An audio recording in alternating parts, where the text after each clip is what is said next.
TTV நேயர்களுக்கு வணக்கம். தேர்தலுக்கு பிந்தைய கருத்து கணிப்பு கோட்டையை பிடிக்கப் போவது யார் அப்படிங்கிற நிகழ்ச்சியில் மீண்டும் சந்திப்பதில் மகிழ்ச்சி. ஒவ்வொரு சட்டமன்ற தொகுதியாக பார்த்துக்கிட்டு இருக்கோம். அந்த வகையில் தஞ்சாவூர் மாவட்டத்தில் இருக்கக்கூடிய தஞ்சாவூர் சட்டமன்ற தொகுதியை தான் நாம் பார்க்குறோம். இது முழுவதும் நகர்ப்பகுதியை மையமாக கொண்டது. இப்போ அது கார்ப்பரேஷன் ஆகிடுச்சு. கார்ப்பரேஷன் லிமிட்டில் இருக்கக்கூடிய தொகுதி அப்படிங்கிறத பார்க்குறோம். ஆரம்பத்தில் நம்ம முதற்கட்ட கலாய்வு பண்ணும் பொழுது சன் ராமநாதனுக்கு கொஞ்சம் முன்னிலை இருக்குது. ஏன்னா பாஜகவினர் முழு வீச்சில் பிரச்சாரத்தில் இறங்கலை அப்படின்னு கலாய்வில் மேற்கொண்ட தேவேந்திரன் சொன்னார். ஆனால் அதற்கு பிறகு பார்த்திங்கன்னா அண்ணாமலை போன்றவர்கள் முக்கியமான நேஷ்னல் லீடர்ஸ் எல்லாம் கூட அந்த பகுதியில் பிரச்சாரம் பண்ணியிருக்காங்க அப்படிங்கிறது. முதற்கட்ட கலாய்விலே ஒரு விஷயம் சொன்னாங்க. என்னென்னா, டிகேஜி நீலமேகம் 2021 வெற்றி பெற்றவர். இந்த தஞ்சாவூர் மாவட்டத்தில் ஏற்கனவே 2021 போட்டியிட்ட திமுக வேட்பாளர்கள் யாருமே மாற்றப்படவில்லை. ஆனால் அவர் மாற்றப்பட்டிருக்கிறார் நீலமேகம். அந்த வருத்தம் அவருக்கு இருக்கிறது, அவர் சார்ந்த சமுதாய மக்களுக்கும் இருக்கிறது. அதனால் இவங்க எந்த அளவுக்கு சன் ராமநாதனுக்கு ஆதரவாக இருக்க போகிறாங்கன்னு தெரியலன்னு அப்பொழுதே தேவேந்திரன் பதிவு செய்தார். ஆனாலும் கூட இந்த பக்கத்தில் தஞ்சாவூர் பகுதியில் டெல்டாக்காரன் சொல்லி ஸ்டாலின் பிரச்சாரம் பண்ணியிருக்கிறாரு. இங்கே யார் அதிகமாக வெற்றிகளை ஈட்டி தருகிறீர்களோ அவங்களுக்கு தான் அமைச்சர் பதவி அப்படியெல்லாம் சொல்லி உசுப்பேற்றிட்டு போயிருக்காரு. ஆனாலும் அந்த வடு நம்மளை இப்படி பண்ணிட்டாங்களேன்னு இந்த நீலமேகத்துக்கு இல்லாமலே இருக்காது. அவர் எந்த அளவுக்கு சன் ராமநாதனுக்கு ஒத்துழைப்பு கொடுத்தாருன்னு தெரியல. கருப்பு முருகானந்தம் பாஜக சார்பாக இங்கே போட்டியிடுகிறார். முதற்கட்ட கலையில் இங்கே இரட்டை இலை இருந்திருந்தால் எல்லாருமே பெரிய அளவில் இங்கே அதிமுகவினர் சேர்ந்து வாக்களிச்சிருப்பாங்க. தாமரைக்கு அந்த அளவுக்கு அதிமுகவினர் சேர்ந்து வேலை செய்கிறாங்களான்னு தெரியலன்னு நம்ம ஒரு ஐயப்பாடை ஏற்படுத்தியிருந்தோம். இது சம்மந்தப்பட்டவர்களுக்கு அந்த விஷயமும் போய் சேர்ந்திருக்கோம். அந்த பிரச்சாரத்தில் ஒருங்கிணைந்தும் அதிமுக வேலை செய்ததாக தெரிகிறது. இந்த பகுதியில் எடப்பாடி வந்திருந்தார், டிடிவி தினகரனும் இருந்தார். நாங்கள் எல்லாருமே ஒன்று சேர்ந்துட்டோம் அப்படின்னு சொல்லி இந்த டெல்டா பகுதியில் 2 பேருமே பிரச்சாரம் செஞ்சாங்க. அதனால் பிளவு இல்லாமல் உங்களுடைய வாக்குகளை எல்லாம் நம்ம கூட்டணி கட்சிகளுக்கு கொடுக்கணுங்கிற ஒரு வேண்டுகோளையும் அவங்க வச்சுருந்தாங்க. இதையெல்லாம் ஒரு பலமாக கருப்பு முருகானந்தத்திற்கு இருந்தாலும் கள நிலவரம் என்ன சொல்கிறதுன்னு தேவேந்திரன் கேட்போம். வணக்கம். வணக்கம். நீங்கள் முதற்கட்ட கள ஆய்வில் ஃபஸ்ட்டு சன் ராமநாதனுக்கு முன்னிலைன்னு சொன்னீங்க. பாஜக அந்த அளவுக்கு பிரச்சாரத்தில் ஈடுபடலை, அவங்கள்ட்ட யார்கிட்ட போய் சொல்கிறது அப்படின்லாம் சொல்லிட்டு இருந்தீங்க. எப்படியோ போய் சேர்ந்துருக்குது, ஏதோ அவங்களும் முடுக்கி விட்டு வேலை செய்திருக்காங்க. நீங்கள் தேர்தல் பிரச்சாரத்தெல்லாம் நீங்களும் போய் பார்த்துட்டு வந்திருக்கீங்க. யாருக்கு வாய்ப்பு? இங்க உள்ள நிலவரத்தை பார்த்தீங்கன்னா, ஆரம்பத்துல சன் ராமனுக்கான வாய்ப்புகள் இருந்தது. ஒரு பக்கம் முதல்வருடைய சமூகம் அப்படிங்கிற ஒரு விஷயங்கள் இங்க இருந்தது. எப்படியாவது அவரை ஜெயிக்க வைக்கணும் அப்படின்னு அவங்களும் ஒரு போராட்டம் இருந்தது. இருந்தாலும் இங்க நான் ஏற்கனவே சொன்ன மாதிரி அந்த கோனார் சமூகத்தை சார்ந்த டிகேஜி நீலமேகம் அவர்களுக்கு சீட்டு கொடுக்கல அப்படின்ற ஒரு வருத்தம் அந்த சமூகம் சார்ந்து நிறைய பேருக்கு இருக்கு. இப்ப பாத்தீங்கன்னா அவங்க எல்லாம் அவங்கள ஒருங்கிணைச்சிட்டாங்க. பிஜேபியில போய் அவங்க எல்லாம் அந்த சமூகத்தை எல்லாம் பார்த்து ஒருங்கிணைச்சு அந்த சங்கங்களை, கோனார் சங்கங்களை போயிட்டு ஒருங்கிணைச்சு அவங்களுடைய ஆதரவு எல்லாம் இவங்க பெற்றுட்டாங்க அப்படின்னு கேள்விப்பட்டேன். நானும் ஒரு 2-3 சங்கங்களை கேட்டேன். உண்மைதான் அப்படின்ற மாதிரி சொன்னாங்க. அதனால கோனார் சமூகம் ஓட்டுகள்லாம் முடிந்தவரை பாஜகவுக்கு தான் எங்க வாய்ப்புகள் இருக்குது. அதை தாண்டி சில உட்கட்சி பூசல், நீலமேகத்தை தாண்டி இன்னமும் சில திமுக நிர்வாகிகள் எல்லாம் இங்க சீட்டு கேட்டிருந்தாங்க. அவங்களெல்லாம் பின்னுக்கு தள்ளிட்டு அவருக்கு சன் ராமநாதன் கொடுத்துட்டாங்க. அதனால இவரை தாண்டி நீலமேகத்தை தாண்டி இன்னும் சில நிர்வாகிகளுக்கும் இங்க ஒரு அதிருப்தி இருக்குது அப்படின்றதுதான் உண்மை. அதனால இங்க முன்னாடி உள்ள நிலவரப்படி இப்போ நடக்குமா அப்படின்னு பார்த்தா ஒரு கொஸ்டின் மார்க் தான். கருப்பு முருகானந்தம் வெளுப்பு முருகானந்தமும் ஆகிறதுக்கான வாய்ப்புகளும் இங்க இருக்கு அப்படிங்கிறது தான் ஒரு உண்மையான ஒரு நிலவரமா இருக்கு.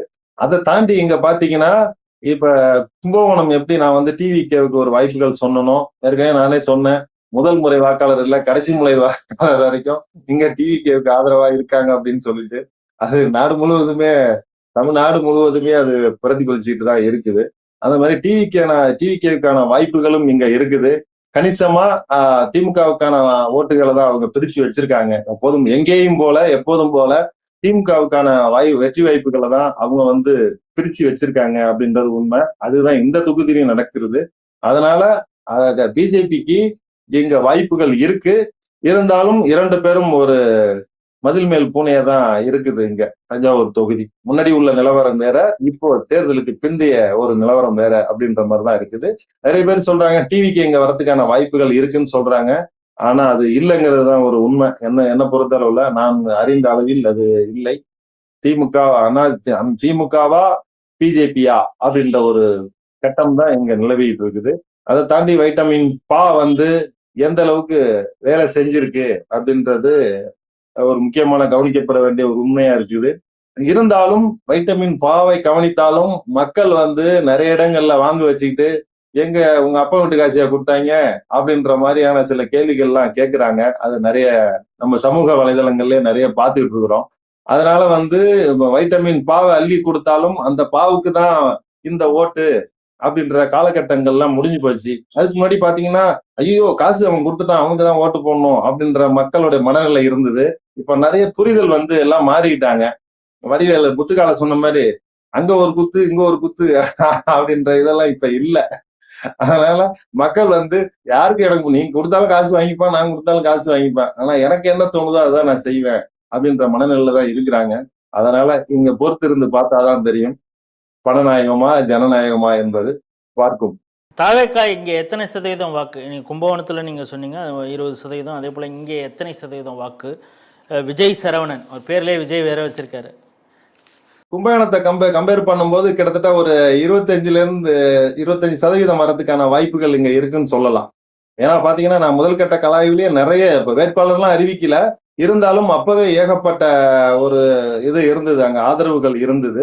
அதுக்கு பிறகும் ஒரு பெரிய ஒரு பிரச்சார ரீதியாவே ஒரு இது இருந்தது. ஏன்னா தஞ்சையில விஜய் எல்லாம் பண்ணிட்டு போனாரு. ஒரு பெரிய ஆதரவு இருக்குன்னு தான் சொல்லலாம். வெற்றி வாய்ப்புகளுக்கான வாய்ப்புகள் கம்மி தான். இவங்களை தவிர விஜய் வரதுக்கான வாய்ப்புகள் இங்கு கம்மி. தஞ்சாவூர் மாவட்டம் தஞ்சாவூர் சட்டமன்ற தொகுதியுடைய தேர்தலுக்கு பிந்தைய கருத்து கணிப்பை தான் நம்ம பார்க்குறோம். ஆரம்ப கட்ட அந்த கள ஆய்வில் நமக்கு சன் ராமநாதன் முன்னிலையில் இருப்பது போல தெரிஞ்சது. தேர்தல் பிரச்சாரம் இதெல்லாம் நடக்கும் பொழுது தாவேக்காவுடைய வேட்பாளரெல்லாம் அறிவித்த பிறகும் இதெல்லாம் பார்க்கும் பொழுது இங்கே பாஜகவும் கொஞ்சம் எழுச்சியோடு பிரச்சாரம் செஞ்சுருக்காங்க அப்படிங்கிறது தெரியுது. 2021 66.98% வாக்குப்பதிவானது இப்போ 77.22% வாக்குப்பதிவாயிருக்கு. அந்த டிஃப்ரென்ஸும் கூட இருக்குது. இது பெரும்பாலும் தாவேக்காவுக்கு போகுதா அப்படிங்கிறது அந்த ரிசல்ட்டின் தேதியின் போது தெரியும். ஆனால் இங்கே கும்பகோணத்தை விட சற்று அதிகமாக 25% தாவேக்காவுடைய வாக்குகளை வாங்குகிறாங்க. இது பெரும்பாலும் திமுக ஆதரவு வாக்குகளை தான் அவங்க பிரிக்கிறாங்க அப்படின்னு தேவேந்திரன் சொல்கிறாரு. இந்த ஒரு சாதக அம்சமும் பாஜகவுடைய கருப்பு முருகானந்தத்திற்கு இருக்குது அப்படின்னு சொல்கிறாங்க. திமுகவோட கொஞ்சம் உட்கட்சி பூசல் இருக்கிறது அப்படின்னு. ஆனாலும் திமுகவினருக்கு ஒரு மிகப்பெரிய அழுத்தம் ஒன்று கொடுக்கப்பட்டிருக்கு. காரணம் அந்த சன் ராமநாதன் அவர் ஏற்கனவே மேயராக அந்த பகுதியில் இருந்தார் அப்படிங்கிறதும், அவருடைய சகோதரர் கிச்சன் கேபினட் அப்படின்னு சொல்லுவோம் துர்கா ஸ்டாலின் அவர்களுக்கு மிகவும் வேண்டப்பட்டவர். அவங்க வீட்டிலேயே கூட அவர் எப்பவும் இருக்கக்கூடியவர். அதனால் அவர் வெற்றி பெற்றே ஆக வேண்டும் அப்படின்னு ஸ்டாலின் நினைப்பதை விட ஒரு மடங்கு அதிகமாக நினைக்கக்கூடியவர் துர்கா ஸ்டாலின். அதனால் அம்மா சொன்னால் அந்த கட்சியில் இருக்கிறவங்க எல்லாரும் கேட்டு தான் ஆகணும். அதனால் அவங்களும் பெரிய அளவில் விட்டமின் பாவை இறக்கி வேலை செஞ்சுருப்பாங்க. இன்னும் சொல்லப்போனால் அவங்களுடைய சமூகத்தை சேர்ந்த ஒரு கேண்டிடேட்டு. அதனால் எப்படியும் அவர் வெற்றி பெற வேண்டும் என்றும் அவங்க முனைப்போடு செய்திருப்பாங்க. யாதவர் சமூகம் வாக்குகள் பாஜகவுக்கு மாறக்கூடிய ஒரு வாய்ப்பு கடைசி கட்டத்தில் ஆயிருக்குது. இந்த அட்வான்டேஜ் கருப்பு முருகானந்தத்திற்கு இருக்குது. அதனால் இது ஒரு எளிதாக திமுக வெற்றி பெறக்கூடிய ஒரு சூழல் மாறி ஒரு டஃப் ஃபைட்டு அப்படிங்கிறது தஞ்சாவூரில் இருக்குது. மே 4ஆம் தேதி நம்ம பார்ப்போம் இதோடைய முடிவு எப்படி இருக்குன்னு. மீண்டும் வேறொரு சட்டமன்ற தொகுதியில் சந்திப்போம். நன்றி, வணக்கம்.